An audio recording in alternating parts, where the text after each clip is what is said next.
톡으로 많이 소통해 주세요. 자, 오늘 첫 소식은 강릉에서 전해져 왔습니다. 때는 바야흐로 조선 중기고요. 어머나? 네. 왜 이렇게 눈이 땡그라시죠? 아니, 용석 씨가 그런 첫 마디를 하는 순간 네. 너무나도 박식해 보이면서 다른 사람처럼 그래요? 보이거든요. 왜 그러시죠? 자, 정말 유명한 정치가이자 네. 문인입니다. 정말 유명한 문인이에요. 네네. 네. 갑자기 이런 말씀을 왜 하시는 계속 거예요? 궁금하시죠? 제가 쭉 가보도록 하겠습니다. 예. 우선 이 주인공은요, 허균도 인정한 대문장가입니다. 어허. 이분의 업적을 널리 알리기 위한 노력이 계속되고 있는데 네. 주인공을 말씀드릴게요. 그냥. 네.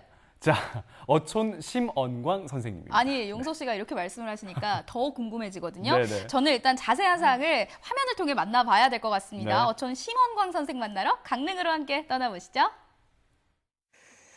자헌대부 이조판서 어촌 심언광. 지금 제가 나와 있는 이곳은 강릉 출신 어촌 심언광 선생의 묘소입니다. 어촌 심언광 선생께서는 조선 중기를 대표하는 문장가이자 사상가셨다고 하는데요. 그럼에도 불구하고 그의 이름과 업적이 왠지 낯설게만 느껴집니다. 그래서 오늘은 심언광 선생의 생애와 문학적 가치를 알아보려고 하는데요. 저와 함께 그의 발자취를 따라가 보시죠.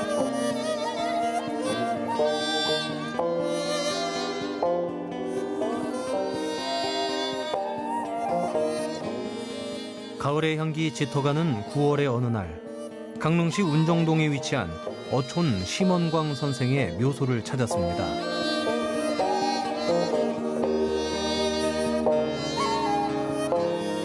오늘 어촌 심언광 선생에 대해서 알려주실 분을 제가 모셨습니다. 교수님 안녕하세요. 네, 안녕하세요. 네.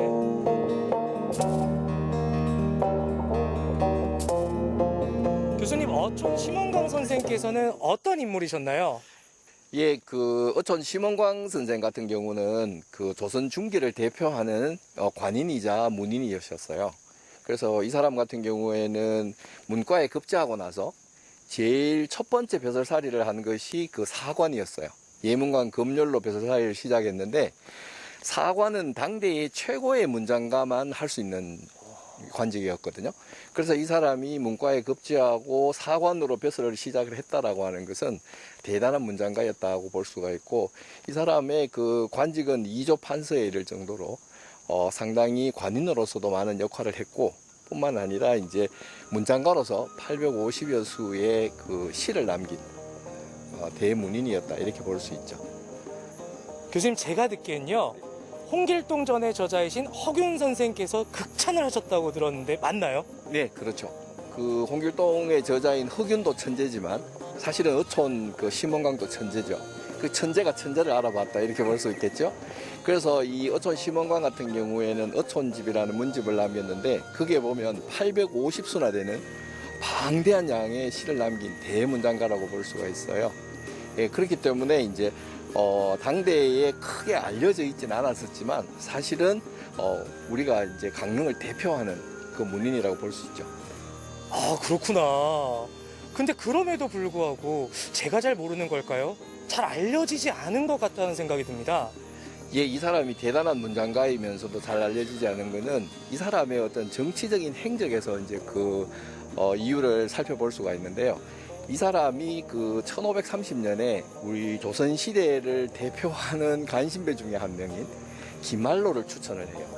근데 이 김말로라는 인물은 원래 그 김효사화 때 조광조와 함께 유배를 갈 정도로 살인 성향이 강한 아주 대단한 인물이었는데, 그래서 김말로를 어촌 심언광 선생이 추천을 했는데, 이 사람이 관직에 나가서 나중에 중종과 사돈지간이 돼요.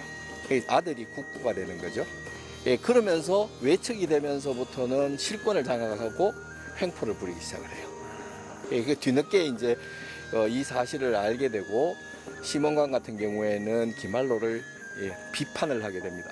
그러다가 함경도 관찰사로 좌천되기도 하고, 그래서 나중에는 결국은 그 사건으로 인해서 낙향을 하게 돼요. 강릉으로 낙향을 하게 되는데, 이런 어떤 정치적인 사건 때문에 오히려 이 사람의 문학적인 자질이 세상에 많이 안 알려졌다, 이렇게 볼 수가 있습니다.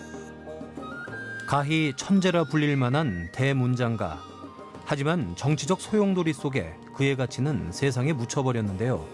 다행인 건 어촌 심원광 선생을 재조명하는 작업이 부지런히 이루어진다는 사실입니다. 아, 교수님, 제가 오늘 어촌 심원강 선생님에 대해서 조금 더 자세히 알고 싶은데 선생님의 자취를 느낄 수 있는 곳 강릉에 있을까요? 예, 그 사람이 살았던 곳이고 또 그 낙향을 해서 머물렀던 곳이 바로 해운정입니다. 그래서 해운정에 가면 어촌 심원광의 흔적을 가장 많이 볼 수 있는 곳이죠. 심원광 선생이 강원도 관찰사를 지내던 시절 지었다는 해운정. 근 500여 년이 넘는 세월을 지내온 해운정은 어떤 모습일까요? 정면 3칸, 옆면 2칸으로 이루어진 목조 건물 해운정. 보물 제183호입니다. 어촌 심원강 선생에 대해서 자취를 느끼기에 저희가 이 해운정을 찾았는데 이곳이 어떤 곳인지 정확히 소개 좀 해주시죠. 이곳은 해운정인데요. 그 해운정은 그 어촌 심원강이 어릴 때 자랐던 집터이고요.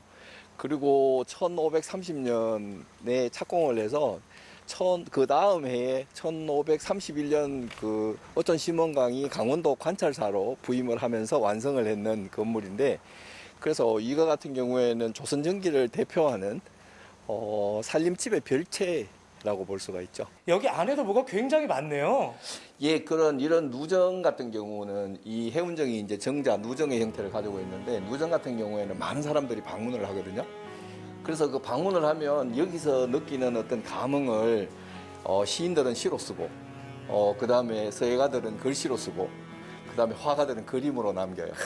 그래서 그 사람들이 남겼던 작품들이 이제 이쪽에 현판으로 만들어져서 많이 있죠. 해운정이 세워진 이후, 그러니까 1539년부터 1989년까지 약 450여 년간 해운정을 다녀간 1408명의 명단이 기록되어 있는 방명록이 존재하는데요. 바로 해운정 역방록입니다. 삼척 심시문 중에서 보관하다 지난 2001년 세간에 공개됐죠. 교수님, 그럼 이 해운정 역방록에 그렇게 많은 분들이 다녀간 기록이 있다면 당연히 문화재나 보물로 지정이 돼 있겠네요. 네, 사실은 지난주에 강원도 문화재 회의에서 이 해운정 역방록이 강원도 유형문화재로 지정이 됐습니다. 근데 이제 그것이 아직까지 정식 공고가 되지 않았기 때문에 일반인들에게 이제 안내되지는 않았지만, 아마 내년이면 강원도 유형문화재로 지정되었다는 사실을 일반인들이 알 수 있을 것 같아요. 어둑어둑해진 해운정에 다시 나왔습니다. 오늘 이곳에서 심원강 선생에 대해, 그리고 그의 작품 세계에 대해 세상에 알리는 그런 무대가 마련되어 있다고 하는데요. 저도 함께 즐겨보겠습니다. 역사의 장소 해운정의 밤을 촉촉히 적실 어촌 심원광 문학의 밤. 선생의 시와 문학을 알리는 자리에 진행을 맡은 지는 원래 이제 강릉에 사시다가 과거에 급제해서 서울로 올라가서 관직 생활을 하다가 심원광 선생의 그 한시 능력은 뭐 당대 최고지 않았습니까? 마침 그 고문선이라고 지금 교수님들께서 심원강 선생님에 대해 대화를 나누고 계신데요. 들으면 들을수록 너무 재밌네요. 오늘 무대엔 특별한 공연도 선보입니다. 바로 심원광 선생의 시에 곡을 붙여 부르는 시창이죠. 차사상 성번중 세창 뜨거운 가슴 속에 아름다운 꽃을 피워. 이뿐만이 아닙니다. 젊은 층에게 좀 더 다가가기 위해 이번엔 힙합으로 편곡한 한시도 세상에 나왔는데요. 과거와 현재 미래의 띄움. 영예스런 공명은 겨우 몇 년밖에 되지 않았네. 나뭇잎 드물고 저녁 무렵 비끼는 햇살 자, 이제 오늘 행사가 마무리가 되어가고 있습니다. 오늘 저는 역사 속 시간 여행을 한 것 같아요. 500년 전으로 돌아가 조선 중기 인물인 심원광 선생님을 만나 뵙고요. 또 글을 기리는 현재의 모습도 감상했습니다. 이런 노력이 계속된다면 앞으로 우리 머릿속에 어촌 심원광은 영원히 기억되지 않을까요? 강릉을 넘어 조선 중기 문학사에 큰 획을 그은 어촌 심원광 선생. 그의 자취를 찾고 그의 가치를 보존하려는 노력은 이어지고 있습니다. 어촌 심원광의 문학과 정치 사상이 앞으로 더 많은 이들에게 알려지길 기원합니다.